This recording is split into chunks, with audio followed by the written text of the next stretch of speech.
thinks she knows something. Guys. Guys?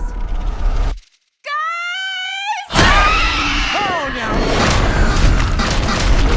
What the fuck is that thing? We kidnapped a fucking vampire. A ballerina vampire. What can I say? I like playing with my food. Whoa, whoa, whoa! She's fucking flying!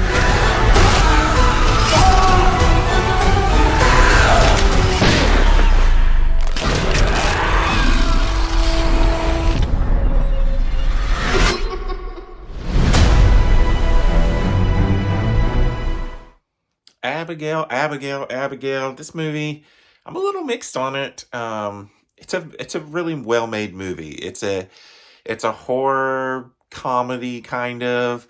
If you've seen the trailers, I almost don't even want to talk about it because my main negative is the advertising for this movie, but I guess it's out there, so I'll talk about it. Basically, you've got this heist, this crew. They go to kidnap this girl. They just have to stay in the house with her for 24 hours. And if they can hold out, keep this, they'll just get the ransom money. And it's going to be an easy job. Easy 8 million, I think they talk about. But it turns out there's a little more to it than that. There's some vampire stuff going on. In particular, the little girl is a ballerina vampire. And so things go sideways from there, as you can imagine. I will say I was intrigued by the trailer of this movie. It looked good, but one of its big faults for me is that you kind of see everything that's going to happen in this movie. Like, there's no real big surprises. And the whole time I was sitting there watching, I was thinking, why don't they advertise movies the way, like, even like a Cloverfield, like a little bit more of a mystery box type thing? Like, make this more like, look like it's just going to be a heist movie.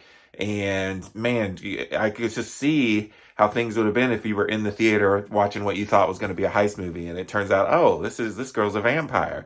Because all the characters, of course, they don't know what's going on, but you know what's going on. So it kind of like makes it not that exciting, for most of it. But like I said, the movie's really well made. It's got a really cool cast. Melissa Barrera is kind of the star. She's really good in it. Dan Stevens is in here. He's good. Catherine Newton is in this, and she's been kind of like on a hot streak here lately, and she's pretty good in it. Also, Giancarlo Esposito's in it, barely. He's kind of the guy that sets everything up. He's the Kevin Spacey type character in this movie from, I'm thinking of Baby Driver, obviously.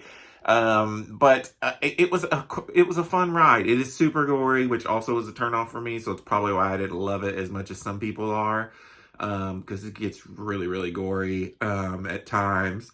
But it's fun and it's got some cool twists and everybody's doing like a really good job in it. Like, you don't get too much backstory on everybody. There's a couple like exposition scenes where they go into what everybody's past is. But other than that, you don't get like too deep into the characters. And, but that's fine. It's kind of a thing of these kind of movies. You get enough to care about some of them, and they're all fun and they all have their own little things going on. But yeah, I had a good time with this. This is from the directors. I can't think of their names. But they have, they've done, Ready or Not, which I really liked. And then they did Scream 5 and 6, which I had just recently watched. And so, you know, they're pretty prominent in the horror genre right now. And I think that maybe they should step out and do something a little different, because this is kind of the reverse Ready or Not, is kind of how this movie, I would explain it to people. But like I said, if it just had some cooler advertising, I could totally see myself coming and going into this movie and being kind of blown away. I get the whole thing though. Like, would you get people to go see it, or would you turn off people because they were going in for one thing and getting another? I don't know. I just feel like some clever person could figure out how a way to market this without giving away the big gimmick, or the big twist, I guess, which is not really a twist, but yeah, I enjoyed it. I had a fun time. I could see this going into the collection later on down the line for cheap though, because it's not something I'm going to want to rewatch anytime soon. So I think I'm going to give Abigail a 3.5 out of 5. What did you guys think about it? And yeah, until next time, this is Rainy Cage. Peace out.